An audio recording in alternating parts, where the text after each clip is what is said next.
Hello, today I'll be talking about 10 metal albums that'll be turning 35 this year.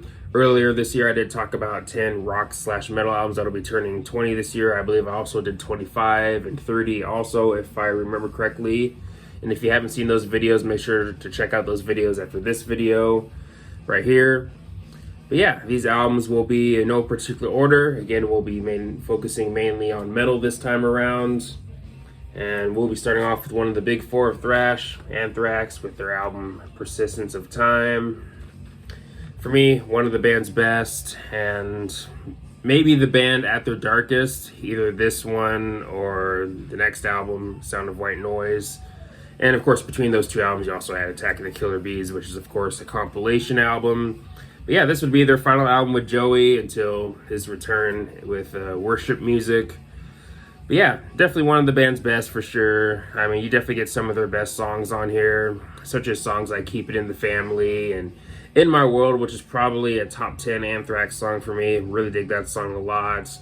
You do have your more thrashy moments like Gridlock, which I think is one of the more underrated songs off of here. I think Discharge is a more underrated song off of here too. I also like Belly of the Beast. I think that's another pretty good single for them. And of course, you have one of their big songs on here with Got the Time, that cover, and also Time, the song that opens up the album. That's probably another standout to me in the album. But yeah, fairly dark album, but you still have the heaviness that you expect from Anthrax. And for me, again, definitely one of the band's best. For sure. But we're going to go ahead and continue in the direction of thrash with the next album, with Death Angel with their album Act 3, their third album, and also my favorite album from them. Of course, they have other great albums too, like Ultraviolence and Frolic Through the Park, and their latest album, Humanicide, which is probably my favorite when it comes to their more modern work. But yeah, Act 3, again, definitely my favorite. You definitely get some of their best work on here, such as songs like Seemingly Endless Time, which is probably a top 5 Death Angel song for me. I also really like The Organization. That's probably another one of my favorites off of here, and maybe another one of my favorite Death Angel songs. I even like the ballad, A Room with a View. I do like that one. But I do think you get some pretty underrated deep cuts on here, like Stagnant and Discontinued. But yeah, to me, pretty good album. But this would be their final album until they would return around the mid-2000s or so, 2004 with The Art of Dying, another solid album from them. But let's go ahead and move on to the next album. This is one of my favorite thrash metal albums of all time, and also my favorite album from this band, Creator with Coma of Souls. Definitely one of the best metal albums of 1990, and maybe one of my favorite albums in general from 1990. I absolutely love this album. I mean, now, when it comes to picking a favorite Creator album, you definitely get a variety of opinions. Some people point to this one, or maybe Extreme Aggression. I know a lot of people would point to Pleasure to Kill. But yeah, and those albums are great too. I also really dig Terrible Certainty too. I think that's another really great album, and also one of their best too. But at the top, I think it's easily Coma of Souls, at least for me. Love this album. I mean, People of the Lives, of course, one of their big anthems, but you have other great moments on here, such as the thrashy World Beyond. I also dig the title track. That's probably another one of my favorite Creator songs. I do think you get some of the band's best deep cuts on this album, like Agents of Brutality and Material World, Paranoia, which is that song in particular is probably one of my favorite Creator songs too. When the Sun Burns Red, I think, is also one of their best album openers too. Yeah, definitely an album I had to mention here. Definitely one of my favorite albums of 1990. But now we're moving to, in general, one of my favorite albums of all time. Moving back to the big four, we got Megadeth with Rust in Peace. To me, one of the greatest metal albums of all time, and to me, a perfect album, honestly. I know for some people, Dawn Patrol is a skip, but I think when I'm ever in the mood to listen to this album from front to back in full, it's a song I won't skip. I mean, yeah, it's just basically a short instrumental, but personally, I like it. I don't think it hinders the album or anything like that, at least to me. But yeah, front to back, really killer album. Of course, you have so many Megadeth classics on here, like Holy War is a Punishment Due, which is of course one of their best songs, no denying that. And you also have Honestly, maybe my favorite Megadeth song, and that song is Hangar 18, one of their best singles, and that if I remember correctly, that was the song that got me hooked onto Megadeth. Absolutely love that song, and you get some of the band's best deep cuts, like Five Magics, which is probably another one of my favorite Megadeth songs. Of course, you have the fan favorite on here, Tornado of Souls. That's another song that's one of their best, and also features one of their best solos too. Take No Prisoners is another standout for me in the album. I really like that song a lot. I also dig the guitar work in songs like Rest in Peace, Polaris, and Lucretia. I mean, you really can't go wrong with any of the songs on here. Front to back, to me, a perfect album. But next we'll be moving into the world of classic old school death metal. Obituary with Cause of Death. To me, to this day, still their best album. World Demise would be my second favorite. I know I'm one of the weird people that puts World Demise above Slowly We Rot and Incomplete, but personally, I love World Demise, and I think that album in particular is one of their best sounding albums too. I really like World Demise a lot, but still, at the end of the day, I still think Cause of Death is the best one, especially when it comes to a front-to-back album listen. So many great songs. I do like their cover of Circle of the Tyrants, of course, originally by Celtic Frost. And Celtic Frost is a band that I would like to get into at some point. I like a couple or a few of their songs, but I've never really dug deep into their stuff. But yeah, of course, I do like the original Circle of the Tyrants, and there's maybe a couple other songs I like. But yeah, I do like Obituary's cover of that song. I also like Chopped in Half, which is, of course, one of their best songs, I'd say. Same with Infected. Find the Arise is definitely a banger. I do also like Turned Inside Out, which I really dig the guitar work in that song, especially. The title track is probably another one of my favorite Obituary songs.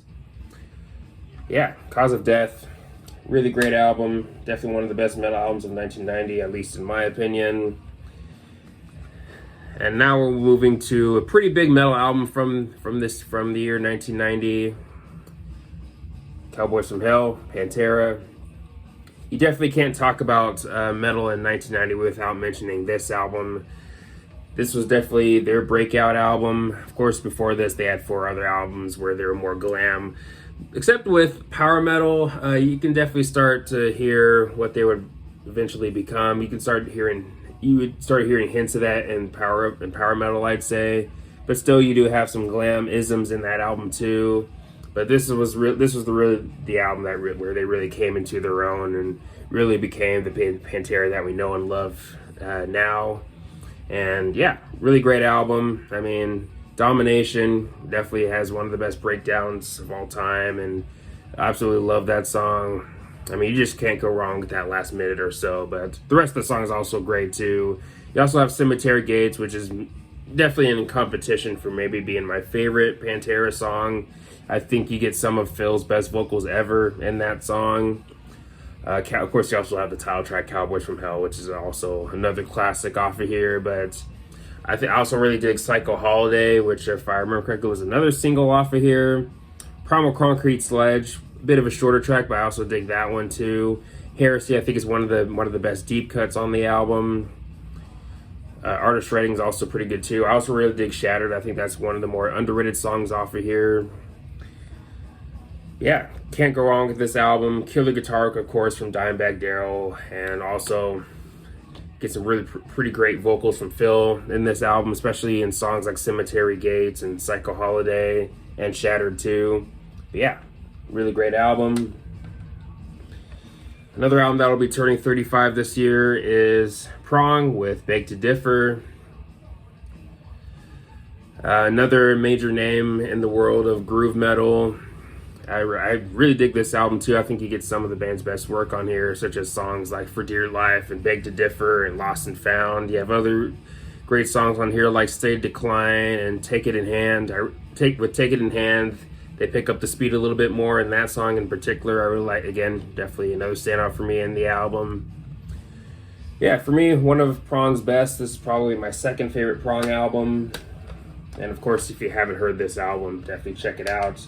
Especially if you're a fan of Pantera or groove metal and you somehow haven't heard of Prong, definitely check out that album, Beg to Differ. But next we're moving to Queensryche with Empire. one of the leading names in the world of prog metal. And with this album, they go in a more commercial direction. Definitely not as, I guess you could say, as metal as some of their past releases, or at least the albums that came before this one. This album's a bit more accessible, but for me, I still think this is a pretty good album. This album was my introduction to Queensryche. Of course, Operation Mindcrime is, to me, the best album, but this album would be like second or third favorite, something like that, somewhere in that realm. But yeah, Empire to me is still a great album. And yeah, many standouts like The Thin Line and of course Jet City Woman, Empire, which is probably one of their best singles, at least in my opinion. Of course, I do like Silent Lucidity, but not a song I return to as much as some other songs on here, probably because I've heard it more than I've needed to, but still a good song though. Della Brown is probably one of my favorites when it comes to the deeper cuts on the album. Same with Hand on Heart. That's another more underrated song off of here. Yeah, Empire, definitely a great album. But next we're moving to Slayer with Seasons in the Abyss. My favorite Slayer album. I know some people go with Rain and Blood, but for me, I go with Seasons. I feel like when it comes to a front-to-back album list, and I feel like this is easily the best one. But again, I can understand and making an argument for Rain and Blood. But yeah, so many great songs. War Ensemble, title track, Dead Skin Mask. I really like Spirit in Black. That's probably a top 10 Slayer song for me. Skeletons of Society, for me, one of their more underrated songs. I also like Blood Red. That's definitely another pretty good banger off of this album. But yeah, this would be, for many people, this is often considered the final album when it comes to their classic era or their classic run of albums. And for me, I definitely agree with that. With that said, I do enjoy Divine Intervention. To me, that album is not quite on the same level as the albums that came before it, obviously, but I still think Divine Intervention was their last, at least to me, was their last really good album. I mean, they do have some good stuff after that album, but for me, when it comes to at least reaching pretty good, I'd say Divine Intervention was the last album that really reached that for me, in my opinion. But Seasons in the Abyss, to me, is still my favorite. To me, the best, at least, or at least my favorite. Now the final album here, that's turning 35 this year. We got Souls of Black by Testament. Definitely one of the band's best. I really dig this album. Face in the Sky, Falling Fast, and the title track are definitely some of my favorites on here. The Legacy is also pretty good. Malpractice is good, but yeah, pretty good album. But those are 10 metal albums turning 35 this year. Let me know your thoughts and all that good stuff. But anyways, thanks for watching. Please leave a comment and like, subscribe. Have a nice day and take care.